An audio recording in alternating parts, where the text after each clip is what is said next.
Ratisbon had seen the Virgin. She appeared exactly as she did in the meadow, with arms outstretched and rays streaming from her hands.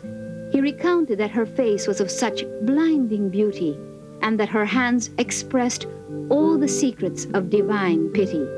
He immediately went to confession, received baptism, and then entered the Jesuit fathers for formation as priest. Years later, he left to form his own congregation for the evangelization of Jews, and spent more than 30 years in the Holy Land as a missionary to his own people.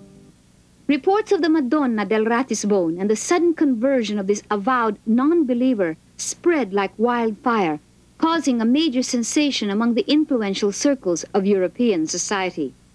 Official inquiries by the Church in Rome into the astonishing event resulted in the almost immediate recognition of the miracle of Ratisbon's conversion through the intercession of the Lady of the Miraculous Meadow.